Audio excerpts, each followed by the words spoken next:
So hello guys, welcome to our channel. और आप लोगों को फिर से हम लोग स्वागत करते हैं हमारे स्टडी क्रेकर के प्लेटफॉर्म पर। ओके, सो हम लोग आज कुछ नया सीखने वाले हैं। आपको बायोमोलिक्यूल्स के बारे में आपने पढ़ा होगा, ठीक है। सो ये आपका जूलॉजी का कुछ एक पार्ट है और ये आपका सिंपली आता है आपके कुछ आपके जो आगे वाले आने वाले सेमेस्टर में ये वाला चीज आपको पढ़ोगे आप लोग। So continuing to this thing, हम लोग आज पढ़ने वाले हैं वो चीज़ों को। तो चलिए शुरू करते हैं, ठीक है, बिना किसी देरी के इसको शुरू करते हैं कि so these are the slides. और हम लोग ट्राई कर रहे हैं जितना आपको कम से कम में हम आपको बता सकें। ओके, सो आज का ये पहला क्लास है बायोमोलिक्यूल्स का। सो बायोमोलिक्यूल्स एंड डीएनए ट्रांसक्रिप्शन क्या है उसको उसके बारे में पढ़ना है हमको। तो ये एक सिंपली क्या है, एक कॉम्प्रिहेंसिव मॉलिक्यूलर बायोलॉजी गाइड है जिससे आपको प्रोकैरियोटिक और यूकैरियोटिक जीन एक्सप्रेशन प्रिंसिपल के बारे में और एंजाइमेटिक मैकेनिज्म के बारे में पता चलेगा अभी इसी video. Okay, so going to the next thing, जो कि है पहला चीज है आपका इस वीडियो का, जो कि है major classes of biomolecular major classes of biomolecules. Biomolecules का सिंपली दो पार्ट होते हैं। पहला है structural and energy energy molecules और एक है informational and functional macromolecules. Okay, एक है मॉलिक्यूल्स और एक है मैक्रोमोलिक्यूल्स। जो कि बड़े लेवल पे होता है उसको हम मैक्रोमोलिक्यूल्स बोलते हैं, ठीक है। सो और एक होता है जो मॉलिक्यूल्स होता है सिंपली। सो स्ट्रक्चरल और एनर्जी के मॉलिक्यूल्स के तहत हम लोग दो चीज पढ़ते हैं, एक है कार्बोहाइड्रेट और एक है लिपिड्स। तो कार्बोहाइड्रेट में आपका बहुत सारे कार्बोहाइड्रेट्स हैं, जैसे कि सिंगल कार्बोहाइड्रेट होगा तो उसे बोलते हैं मोनोसेकेराइड, फिर ओलिगोसेकेराइड होता है, फिर पॉलीसेकेराइड होता है। मोनोसेकेराइड में एग्जांपल क्या है, ग्लूकोज है C6H12O6। और उसके बाद आ जाता है ओलिगोसेकेराइड, पॉलीसेकेराइड। ओलिगो मतलब 10 और पोली मतलब उससे भी ज्यादा, जैसे कि सेल्यूलोज हो गया, स्टार्च हो गया, यहाँ पर लिखा गया है ना, सेल्यूलोज स्टार्च हो गया। सॉर्फिंगेस primary metabolic fuel, primary metabolic fuel के जरिए भी हम इसको यूज कर सकते हैं। एंड सेलुलोज में भी यूज होता है। फिर लिपिड्स किस में यूज होता है, लिपिड्स में क्या क्या हो सकता है, लाइक ये देखिए, try acyl AC glycerol, okay, phospholipids and steroids जो होते हैं, जो कि एसेंशियल होते हैं हमारा बायोलॉजिकल मेम्ब्रेन का डिजाइन करने में, आर्किटेक्ट करने में, ठीक है।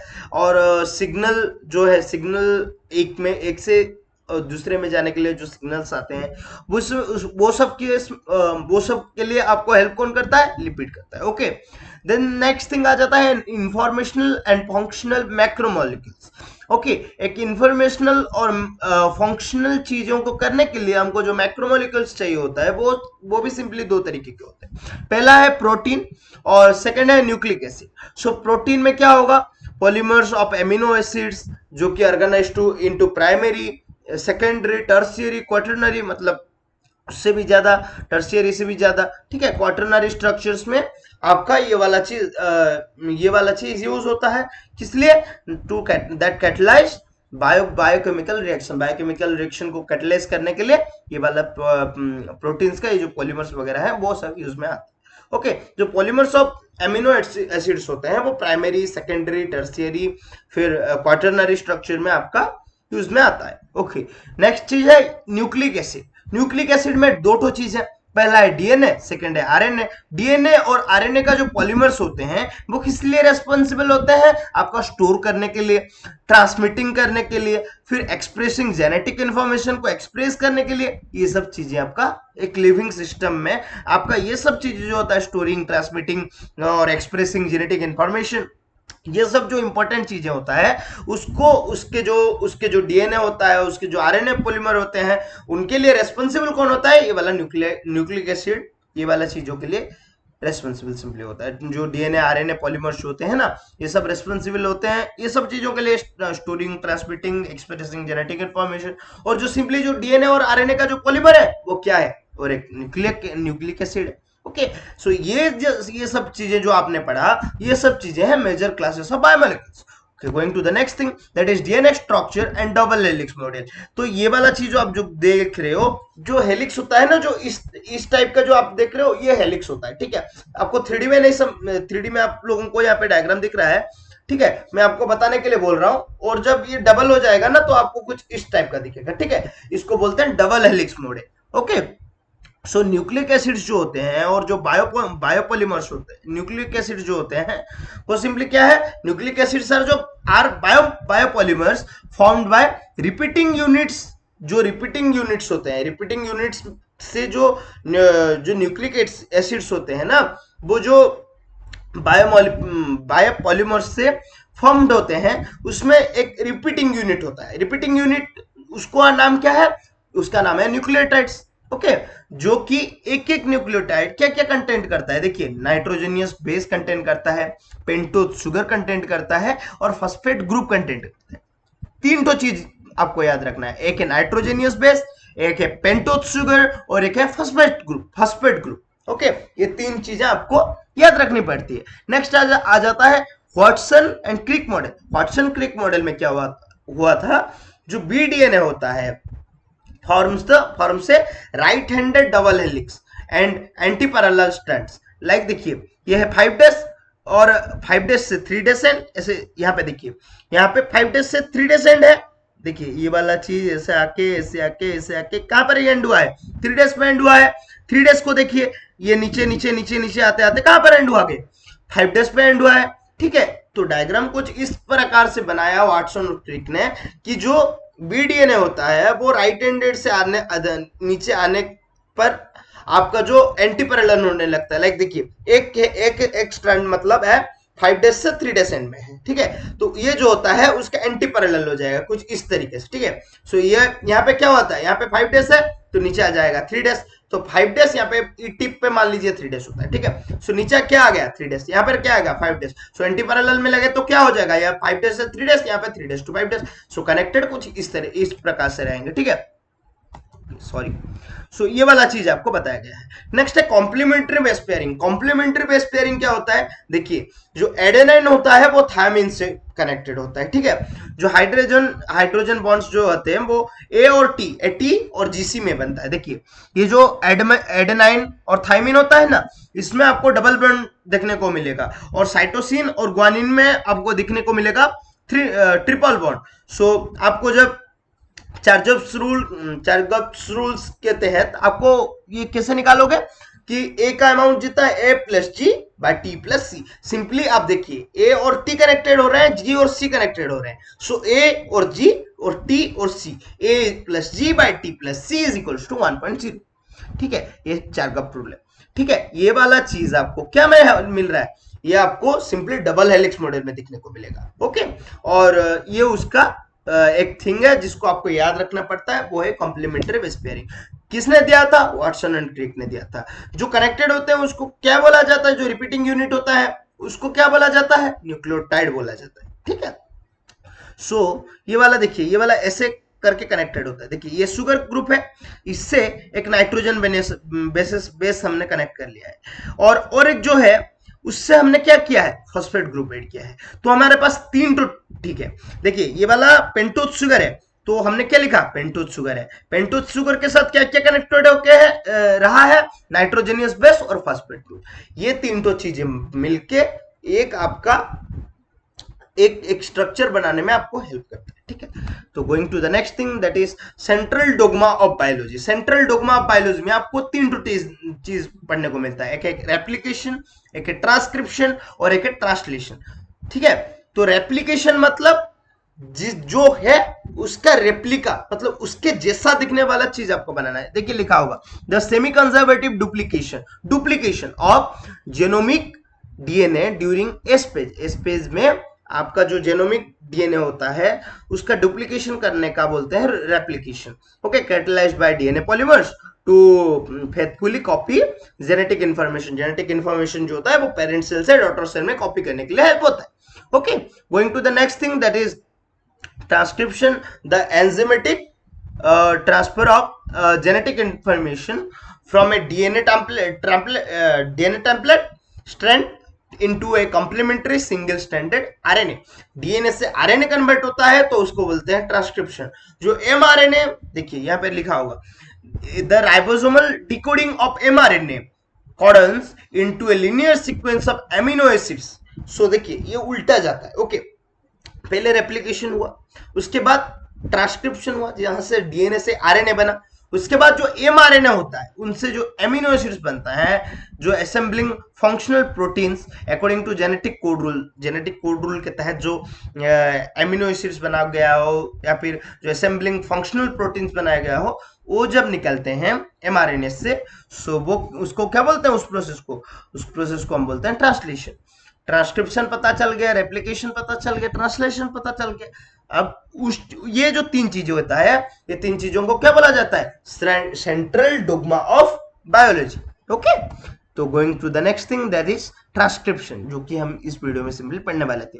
सो ट्रांसक्रिप्शन का मैकेनिज्म कैसा होता है, अब देखिए मैं आपको डायरेक्टली डायग्राम से भी बता देता हूं, तो आपको सिंपली मतलब इजी रहेगा इसको देखने में। देखिए, सो जो आरएनए सिंथेसिस हो रहा है ना, देखिए एक आरएनए पॉलीमरेज बोल के एक चीज होता है, उसको हमने डाल दिया, ये आपका अंदर जब जाएगा, ये देखिए ये डबल स्टैंडर्ड में था, लाइक ऐसे था, तो आप ऊपर से कुछ चीजें आपको देना है, ठीक है, आप कुछ चीजें देके उसको आपको निकालना होता है, ठीक है, वो धीरे धीरे धीरे धीरे ऐसे होकर पूरा निकल जाएगा। ओके, देखिए तो आपको यहाँ पर सिंपल डायग्राम दिया गया है 2D में। देखिए ऊपर में देखिए ये डबल था, जब इसमें आरएनए पॉलीमरेज डाला गया तो ये सिंगल स्टैंडर्ड होने लगे, तो अलग अलग होने लगे, ठीक है। सो यहाँ पर भी वैसे ही लिखा गया है। देखिए डायरेक्शनल आरएनए सिंथेसिस कैसे होता है कि transcription of is the first step of gene expression. RNA polymerase जो होता है सिंथेसिस होता है, synthesises RNA in the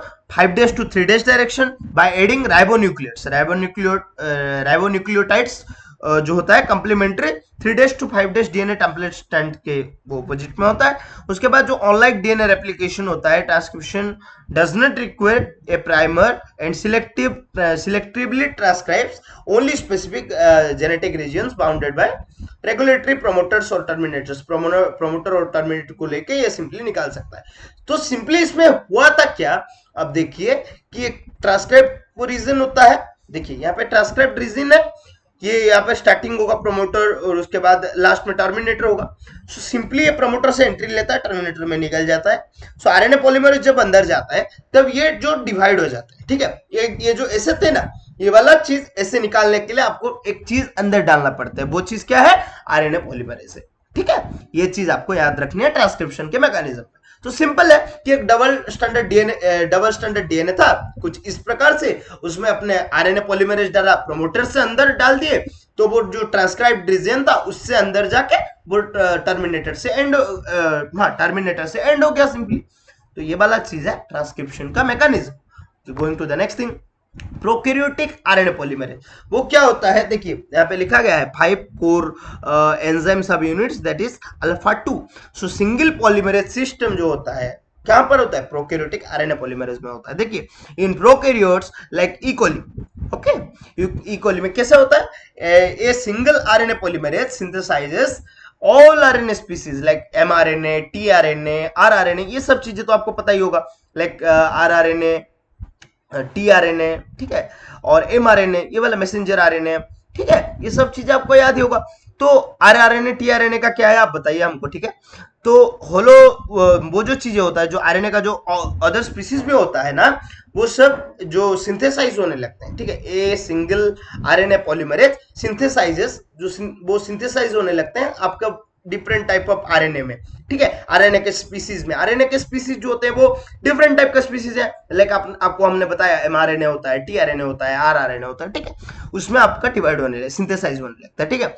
then आ जाता है holo enzyme assembly. Holo enzyme assembly का मतलब क्या है, देखिए जो कोर एंजाइम होता है ना, कोर एंजाइम मिलके कंबाइंस विद सिग्मा फैक्टर, किसके साथ, सिग्मा फैक्टर के, मतलब सिग्मा सिंबल है ना, तो सिग्मा फैक्टर के साथ मिलके ये क्या बनाता है, एक एक्टिव होलो एंजाइम बनाता है, जो किसमें रिक्वायर्ड होता है, वो प्रोमोटर रिकॉग्निशन, प्रोमोटर को पहचानने में आपका वो चीज आपको हेल्पफुल होता है, ठीक है। एक लोगों को पहचानने के लिए आपको जैसे एक मतलब समझिए कि आप किसके बारे में जानना चाहते हैं, तो गूगल पे आप जाके सर्च करेंगे सिंपली उसके बारे में। सिंपली वैसे ही आपको एक रिकॉग्निशन के लिए, एक प्रोमोटर के रिकॉग्निशन के लिए आपको जो चाहिए वो है एक्टिव होलो एंजाइम। उसको बनाने के लिए आपका जो कोर एंजाइम होता है, मतलब जो बीच का जो मेन एंजाइम होता है, कोर एंजाइम होता है, वो मिलता है सिग्मा फैक्टर के साथ, और वो दो चीज मिलके आपका होलो एंजाइम बनाते हैं, एक्टिव होलो एंजाइम। तो वो एक्टिव होलो एंजाइम जो होता है वो प्रोमोटर को पहचानने में आपका मदद करेगा। Okay, done. देन आ जाता है प्रोमोटर का एलिमेंट्स जो होता है, वो क्या होता है, देखिए, recognises consensus sequences at -10 box, like वो होता है प्रिब्नो बॉक्स, जो कि टी। ओके, और एंड -35 बॉक्स जो कि है TTGACA। सो इस टाइप का आपको फॉर्मेट में आपको मिल जाएगा। टी के फिर अदर साइड में क्या क्या मिलेंगे, ATGC था, सो टी के अदर साइड में आपको मिल जाएंगे, टी का ए मिल जाएगा, टी का ए मिल जाएगा, फिर जी का क्या मिलेगा, ATGC था, सो सी मिल जाएगा, AACC, वो अदर साइड में आ जाएगा। ओके, इस टाइप का आपको अदर साइड का भी आप निकाल सकते हो simply. Okay, going to the next thing, that is steps of prokaryotic transcription. इसमें आपका टोटल 4 स्टेप्स होते हैं, ठीक है। पहला है इनिशिएशन, देन है एलोंगेशन, देन है रो इंडिपेंडेंट टर्मिनेशन, और एक है रो डिपेंडेंट टर्मिनेशन। पहला है इनिशिएशन। इनिशिएशन में वो स्टार्ट होगा, ओके, लाइक आरएनए पॉलीमरेज जो होगा, वो आरएनए पॉलीमरेज होलो एंजाइम जो होगा वो प्रोमोटर डीएनए के साथ बाइंड होगा। उसके बाद जो सिंपली आप समझिए ये चीज को, ठीक है, जो प्रोमोटर को पहचानने में कौन हेल्प कर रहा था, होलो एंजाइम हेल्प कर रहा था। तो आरएनए पॉलीमरेज होलो एंजाइम क्या होगा, वो किसके साथ बाइंड होगा, सिंपली प्रोमोटर के साथ बाइंड होगा। किसके प्रोमोटर के साथ बाइंड होगा, डीएनए के साथ, क्योंकि हमको बनाना है क्या, आरएनए। सो डीएनए के साथ बाइंड हो गया एक क्लोज कॉम्प्लेक्स बनाने के लिए। उसके बाद वो ऑनविंडिंग होगा कितने 14 बीपी में, इल्ड्स अन ओपन कॉम्प्लेक्स। उसके बाद वो खुलने लगेगा, सिंथेसिस स्टार्ट होगा विदाउट ए प्राइमर, प्राइमर के बिना वो शुरू हो जाएगा। उसके बाद सिग्मा फैक्टर डिसोसिएट हो जाएगा 10 न्यूक्लियो अप्रोक्सीमेटली 10 न्यूक्लियोटाइड्स के बाद। उसके बाद स्टार्ट हो जाएगा आपका एलोंगेशन। एलोंगेशन प्रोसेस क्या होता है, सॉरी, सो एलोंगेशन प्रोसेस क्या होता है, जो कोर आरएनए पॉलीमरेज होता है उसको ऑनविंड होता है आगे जाके डीएनए हेड। ओके, उसमें एड्स क्या होता है, आर एनटीपीस, लाइक आर एनटीपीस में क्या जाता है, एटीपी जाता है, सीटीपी जाता है, जीटीपी जाता है, यूटीपी जाता है। उसमें किस में जाता है, 3' OH एंड को जाता है, and rewinds DNA behind and creating a 8 bp, approximately 8 bp RNA DNA hybrid bubble moving at 40 nt per second। Okay, so rho independent termination क्या होता है, G series inverted repeats form an RNA, निकलना वो निकल जाता है। उसके बाद followed by RNA hairpin loop, followed by a poly U tract, U shape का ट्रैक्ट होता है, यू पोली यू ट्रैक्ट, मतलब ये यू का अलग मीनिंग होता है, ठीक है। ये यू ए के साथ बाइंड होगा, ठीक है, जैसे वहां पे थाइमिन था, यहाँ पे यूरेसिल होता है, ठीक है, आरएनए में।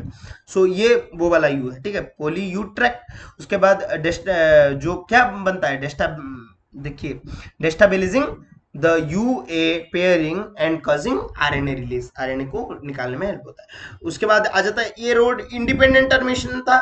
उसके बाद आता है रो इंडिपेंडेंट टर्मिनेशन। देखिए, जहां पे रो के बिना निकाल जाता है, तो rho factor helicase binds to rut site on nascent RNA.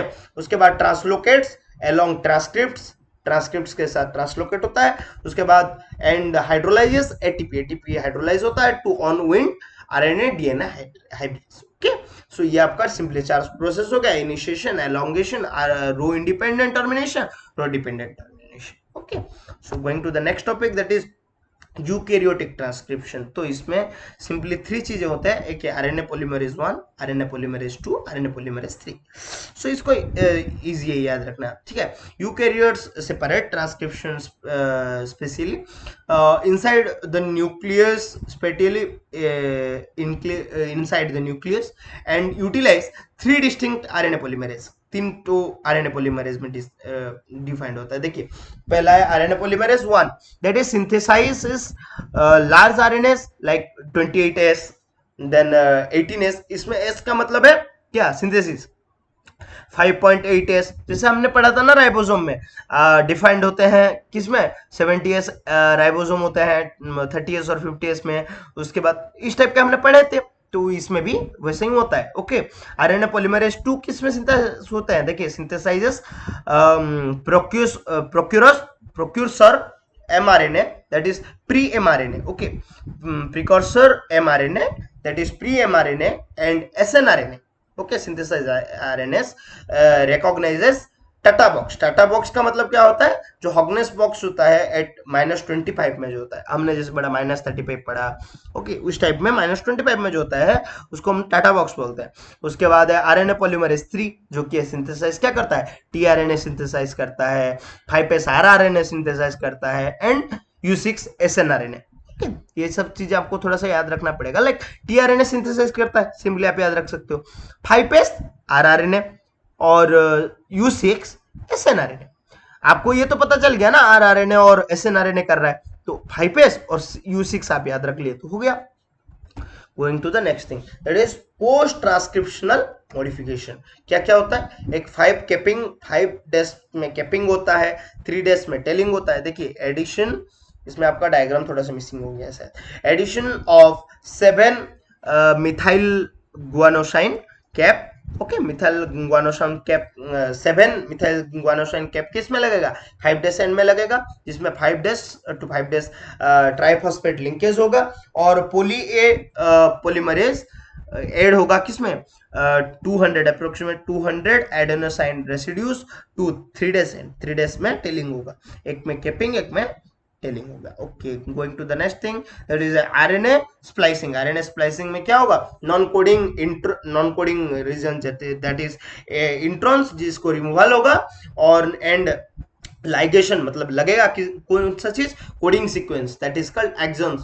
जो कोडिंग नहीं हुआ होगा इंट्रॉन्स वो निकल जाएंगे, जो कोडिंग हुआ होगा एक्सॉन्स वो अंदर आ जाएंगे। ओके, लगने लगेंगे to generate matured functional mRNA transcript को बनाने में ये वाला चीज याद होगा। ठीक है, देन नेक्स्ट है spliceosome assembly that is catalyzed by RNPs that is U1, U2, U4, U5, U6। Okay, यहाँ पे U3 नहीं है, ठीक है, ये आपको याद रखना है, U3 बोल के कुछ नहीं है, U1, U2, U4, U5, U6। Okay, then है forming a lariat structure via 2 dash to 5 dash।